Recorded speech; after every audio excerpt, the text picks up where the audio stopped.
If your New Year's resolutions is to manage your budget better, and that is one of the top resolutions, you might want to pay attention to our first guest. She is the executive editor of Wisespread. Welcome to the show, Janet Alvarez. Thank you so much, Julia, for having me, David. Always great to have you, Janet. Thank you for being a friend of the show. So what can we do to ensure success, especially when it comes to dollars and cents in 2020? And to make the resolution last past January 19th, Yeah. right? I think the first thing is to not bite off more than you can chew. I think the biggest mistake a lot of us make when we make financial resolutions is that we take on some huge goal that seems like, a noble thing to do, but it's just not realistic. So my first piece of advice is that you select a goal that's realistic, that's bite-sized, that's something you can actually Starter goal? accomplish. Yeah.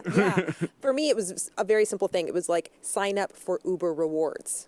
I take Uber everywhere, so I wanted to start getting cash back. Well, we're leaving money on the table. Exactly. If you don't have Starbucks rewards, Uber rewards, things we use every day, you're leaving a bunch of money on the table. Precisely. And so these are just small little examples of the sorts of things that you can do to set yourself up for success over the long term. If you start thinking about getting cash back, earning rewards on things, that builds a habit that you can grow over time.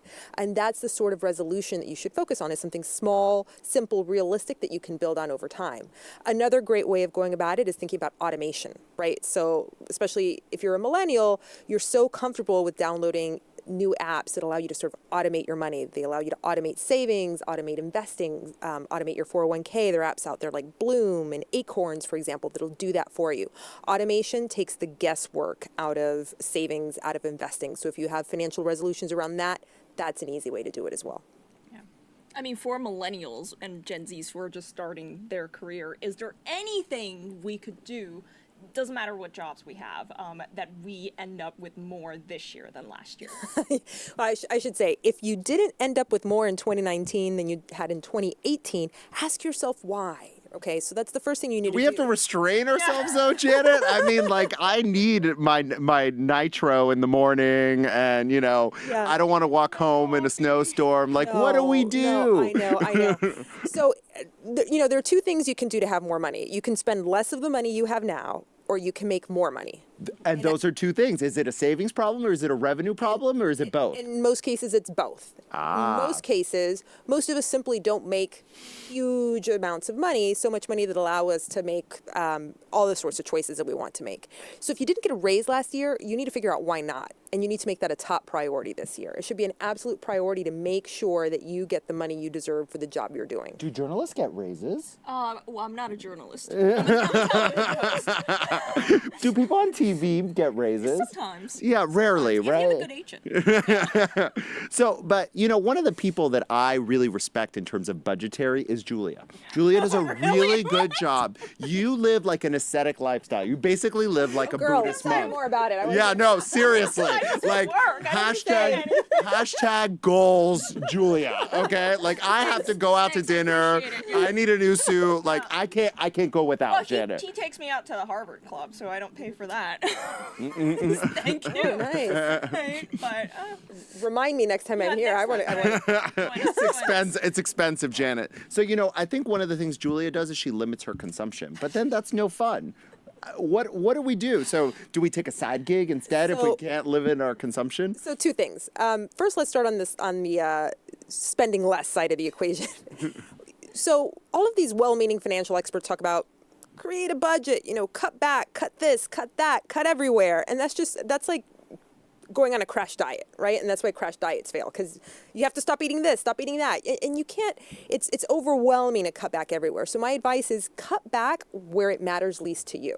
I love to eat out, right? I live That downtown.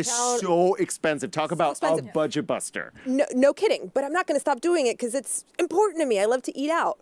But I don't care that much about my apartment. So for me, it's easier to say, I'm backwards. No, apartment, know, right? dinner, whatever. But that's the point. Each of us have different priorities and different preferences about how we spend our money. Cut back where it's going to hurt the least, right? So if you care less about eating out, if you care less about shopping than you do about your apartment, then you cut back on eating out, you cut back on shopping. Cut where it matters least to you. That's the easiest way to actually create a budget that you'll stick to. Next year, find the area that you can cut back on again that matters less, and so on and so forth. That's how you achieve a budget that's realistic, that doesn't make you go crazy, and that you'll stick to. It's like dieting. If you suddenly cut back on everything, you're going to fail. But if you start cutting back little by little and making small incremental changes, eventually you're going to arrive at a budget, you're going to arrive at a diet that's actually realistic and that you will stick to. What if I'm one of those people, I just can't decide. I want it all. I want this, I want that. I can't cut anything. That's totally not you. Everything- I know that's not, but you know, there are people.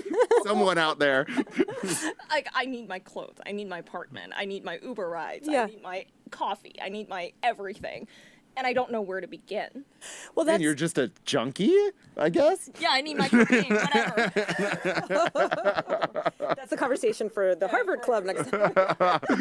They're pretty sober there. Don't worry about that. What do you do? What do you do if No. you just can't decide? Because Yeah. deciding on things takes effort. I gotcha. So there are so many great apps out there. There's Mint.com, there's You Need a Budget. A lot of the major banks have apps and tools that will enable you to budget, that will look at how much money you make every month and how much money you're spending, and they'll tell you, you're spending more than you're making, and this is where you're overspending. I use Trim, and Trim gives me an alert when I spend more than $250. So let's say, like, when we were on vacation, I bought my husband a Native American necklace that was $250, and the app reminded me that I had spent that. So it's Yeah. not like, because the problem is, Janet, because we don't use cash anymore, we don't remember what we spent. So that's why I do it to myself. Like, hey, be conscious of the money I just spent. Spending alerts are a great idea. And also just generally being aware of what your spending priorities are in any given month. So that month, let's say it's December, and you have to do a lot of holiday travel and holiday shopping, be aware of what you're spending on. Be conscious of what you're spending on. And if you're spending outside of that specific goal, then you're probably spending too much. But alerts, again, automation, making sure that you're transferring the amount of money to savings or to your credit cards that you need each month to meet your spending goals. These sorts of things, sort of automating it, taking your hand out of the cookie jar, making it automatic so that you don't have to think about it is the easiest way to go. Well, Janet, that was excellent advice. Thank you so much for being a friend of the show and gracing us with your presence. We'll see you soon. Thank you.